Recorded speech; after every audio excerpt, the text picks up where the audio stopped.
Que farei para herdar a vida eterna? Capítulo 4. Colocai os vestidos para as bodas. O reino dos céus é semelhante a um certo rei que celebrou as bodas do seu filho. E o rei, entrando para ver os convidados, viu ali um homem que não estava trajado com vestido de núpcias. E disse-lhe: Amigo, como entraste aqui, não tendo vestido nupcial? E ele emudeceu. Disse então o rei aos servos: Amarrai-o de pés e mãos, levai-o, e lançai-o nas trevas exteriores. Ali haverá pranto e ranger de dentes. Porque muitos são chamados, mas poucos escolhidos. Mateus 22:2, 11 a 14. O chamado e a justificação não são uma e a mesma coisa. O chamado é o atrair do pecador para Cristo, e a operação do Espírito Santo no coração, convencendo do pecado e convidando ao arrependimento. Mensagens Escolhidas, volume 1, página 389. Todos fomos chamados, mas somente os que estiverem vestidos com a veste nupcial são os escolhidos. O que é a veste nupcial? A parábola das bodas apresenta-nos uma lição da mais elevada importância. Pelas bodas é representada a união da humanidade com a divindade. A veste nupcial simboliza o caráter que precisa possuir todo aquele que há de ser considerado hóspede digno para as bodas. Parábolas de Jesus, página 164. Pela veste nupcial da parábola, é representado o caráter puro e imaculado, que os verdadeiros seguidores de Cristo possuirão.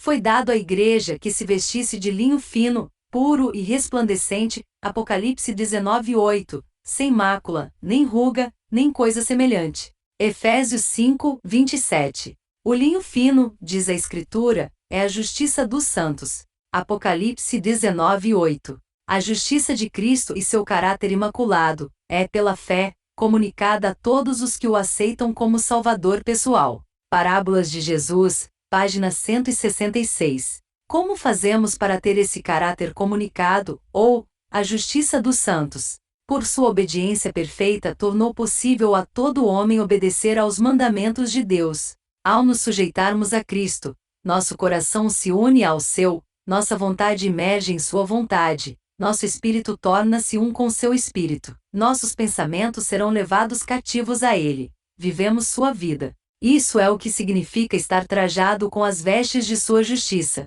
Parábolas de Jesus, página 167. Muitos não querem acreditar nisso. Preferem crer que a roupa do casamento é apenas uma cobertura que Cristo nos dá quando ele vem, mas os que creem assim estão enganados. A roupa é o caráter que Deus desenvolve em nós. A justiça de Cristo não é uma capa para encobrir pecados não confessados e não abandonados.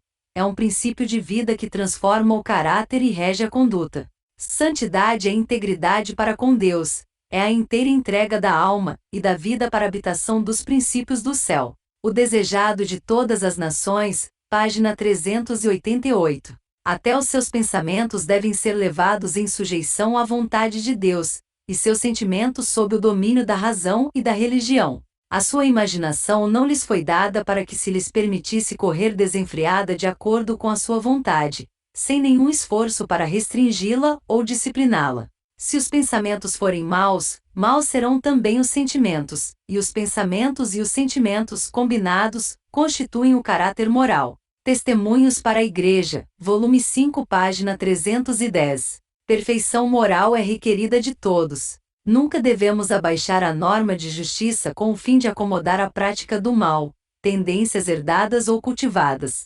Precisamos compreender que imperfeição de caráter é pecado. Todos os justos atributos de caráter habitam em Deus como um todo perfeito e harmonioso, e todo aquele que aceita Cristo como Salvador pessoal tem o privilégio de possuir estes atributos. Parábolas de Jesus, página 175. Os homens agora podem justificar os seus defeitos de caráter, mas naquele dia não apresentarão desculpas. Parábolas de Jesus, página 170. Deus não aceitará coisa alguma a não ser pureza e santidade. Uma mancha, uma ruga, um defeito de caráter, exclui-los para sempre do céu, com todas as suas glórias e riquezas. Conselho sobre Saúde, página 568. O que são manchas e defeitos de caráter? Como os pensamentos e sentimentos combinados compõem o caráter moral, os defeitos, por sua vez, devem ser pensamentos e sentimentos errados ou atitudes erradas. Como poderia Deus nos permitir entrar no céu com corações cheios de ressentimento, amargura, inveja, ciúme, ódio, cheio de más suspeitas ou quaisquer outros defeitos de caráter? O caráter não será alterado quando Jesus vier. Muitos estão enganando a si mesmos por pensar que o caráter será transformado na vinda de Cristo, mas não haverá conversão de coração em seu aparecimento. Temos que nos arrepender de nossos defeitos de caráter aqui, e pela graça de Cristo precisamos vencê-los enquanto dura a graça. Lar Adventista, página 319. Se confessarmos os nossos pecados, Ele é fiel e justo para nos perdoar os pecados, e nos purificar de toda a injustiça. 1 João 1,9. O sangue de Jesus Cristo, seu Filho, nos purifica de todo o pecado. 1 João 1,7. Hoje nossos corações podem estar limpos. Hoje podemos ter uma atitude correta. Se nos achegarmos a Jesus e lhe dermos todos os nossos pensamentos e sentimentos errados, nossas atitudes erradas, o sangue de Jesus nos purificará de todo o pecado. Ele pode mudar nosso coração e nos encher com seu amor hoje. Cristo amou a Igreja, e a si mesmo se entregou por ela para santificar, purificando-a com a lavagem da água pela palavra, para apresentar a si mesmo Igreja gloriosa, sem mácula, nem ruga, nem coisa semelhante, mas santa e irrepreensível. Efésios 5, 25 a 27. Somente os bem-aventurados e santos estarão prontos para a primeira ressurreição, pois quando Cristo vier, ele não mudará o caráter. A palavra de Deus declara que devemos ser considerados irrepreensíveis, sem mancha, ruga ou coisa parecida. Sayings of the Times, 9 de fevereiro de 1891, parágrafo 1. É o caráter espiritual e moral que é de valor à vista do céu, e que sobreviverá à sepultura e possuirá a glória da imortalidade, através dos séculos intérminos da eternidade. Mensagens Escolhidas, volume 1. Página 258. Procurai que dele sejais achados imaculados e irrepreensíveis em paz. 2 Pedro 3,14.